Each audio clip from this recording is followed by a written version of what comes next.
सावन व्रत कथा।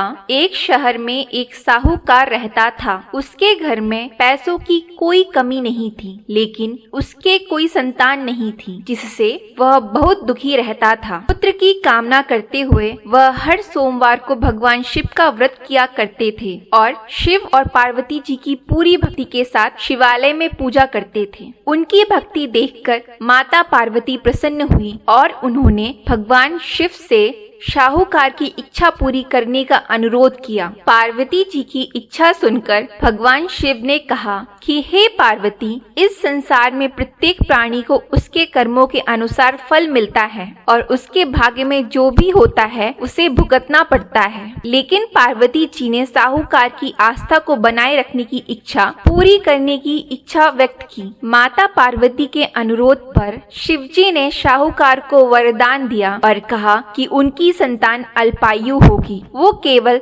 16 वर्ष तक ही जीवित रह पाएगी। इस दौरान साहूकार माता पार्वती और भगवान शिव की ये सभी बातें सुन रहा था। इसके बाद भी वह पहले की तरह शिव की पूजा करता रहा। साहूकार के घर में कुछ वक्त बाद एक पुत्र का जन्म हुआ। जब वह बालक 11 वर्ष का हुआ तो उसे पढ़ने के लिए काशी भेज दिया गया।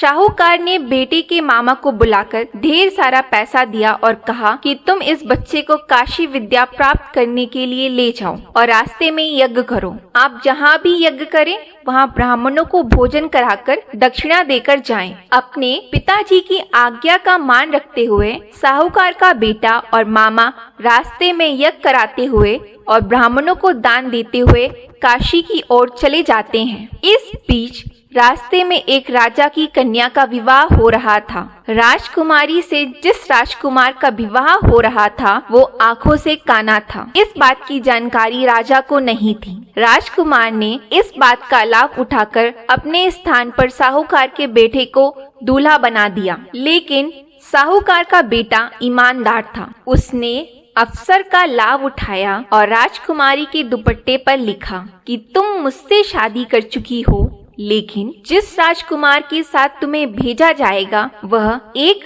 आंख वाला काना है। मैं काशी पढ़ने जा रहा हूँ। जब राजकुमारी ने चुन्नी पर लिखे शब्दों को पढ़ा तो उसने अपने माता पिता को ये बात बताई। बारात को छोड़कर राजा ने अपनी बेटी को नहीं छोड़ा। उधर साहूकार का लड़का और उसके मामा काशी पहुँचे और वहाँ जाकर यज्ञ किया। लड़की की उम्र के दिन जब वह 16 वर्ष का था, एक यज्ञ किया गया था। लड़के ने अपने मामा से कहा कि मेरी तबीयत ठीक नहीं है। मामा ने कहा कि तुम अंदर जाओ और सो जाओ। शिव के वरदान के अनुसार कुछ ही पलों में बच्चे की जान निकल गई। मृत भांजे को देखकर उसके मामा विलाप करने लगे। संयोग से उसी समय शिव और माता पार्वती वहां से जा रहे थे। पार्वती ने भगवान से कहा, प्राणनाथ, मैं इसकी पुकार को सहन नहीं कर सकती। आपको इस व्यक्ति की पीड़ा को दूर करना होगा। जब शिवजी मरे हुए लड़के के पास पहुँचे तो उन्होंने कहा कि यह उसी साहूकार का बेटा है जिसे मैंने 12 साल की उम्र में वरदान दिया था। अब इसकी उम्र खत्म हो गई है। लेकिन माता पार्वती ने कहा कि हे महादेव, कृपा करके इस बच्चे को और उम्र दे,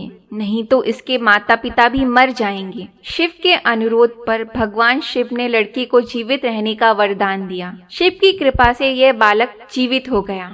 शिक्षा समाप्त करके जब वह लड़का अपने मामा के साथ अपने नगर लौट रहा था तो दोनों चलते हुए उसी नगर में पहुँचे जहाँ उसका विवाह राजकुमारी के साथ हुआ था। उस नगर में भी उसने यज्ञ का आयोजन किया। उस नगर के राजा ने तुरंत उसे पहचान लिया। यज्ञ समाप्त होने पर राजा व्यापारी के बेटे और उसके मामा को महल में ले आए और उन्हें बहुत सा धन वस्त्र देकर राजकुमारी के साथ विदा किया। लड़के के मामा ने नगर में पहुँचते ही एक दूत को घर भेजकर अपने आने की सूचना भेजी। बेटे के जीवित वापस लौटने की सूचना से व्यापारी बहुत प्रसन्न हुआ। व्यापारी और उसकी पत्नी ने स्वयं को एक कमरे में बंद कर रखा था। भूखे प्यासे रहकर वो दोनों अपने बेटे की प्रतीक्षा कर रहे थे। उन्होंने प्रतीक्षा कर रखी थी कि यदि उन्हें अपने बेटे की मृत्यु का समाचार मिला तो दोनों अपने प्राण त्याग देंगे। व्यापारी अपनी पत्नी के साथ नगर के द्वार पर पहुंचा। अपने बेटे को जीवित होने और उसके विवाह का समाचार सुनकर उसकी